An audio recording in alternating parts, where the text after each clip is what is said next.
Nandito ako ngayon sa Healthy Options sa SM Monumento. Dito sa second level, malapit siya sa The Brood Bodies at Levi's. Pagpanik lang ng escalator. Magtatanong tayo ng vitamins for memory. For board exam, ma'am, Oo. ito yung mga bestseller namin, ma'am. Si Podium, either si Memory or yung Extra Strength. Okay. Cognium lang yung vitamins for memory na meron sila dito. Yung Mas better, ma'am, kapag nagre-review pala, tinitake pa siya. Kesa sa mismong exam. Para, Hindi kasi 'di ba usually ang preparation for board exam 2 to 3 months ganun. Mas better lang. May 1.5 months na lang kasi na opo.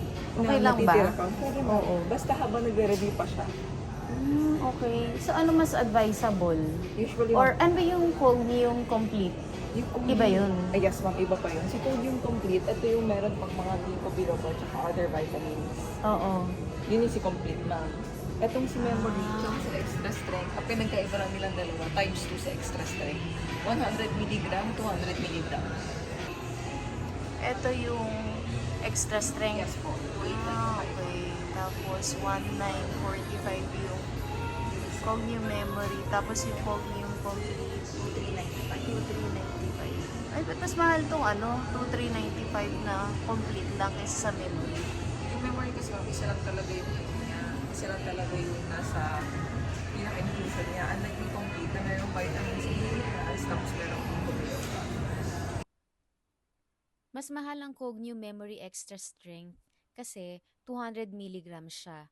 Ang price niya, 2,895 compared sa Cognium Memory na merong 100 milligrams, ang price niya is 1,945.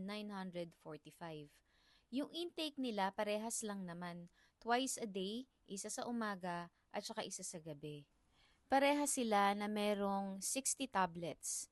So, kung iinumin siya ng twice a day, consumable ito ng 30 days or 1 month only. Ngayon, tignan natin yung comparison ng benefits na makukuha sa Cognium Memory Extra Strength versus sa Cognium Memory.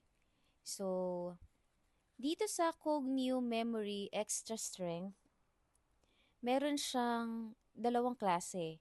Yung energizes and protects na benefits.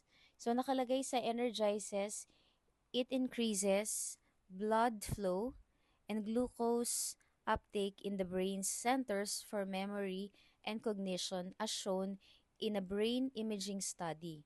Results were based on 200 milligrams taken twice daily for 3 weeks.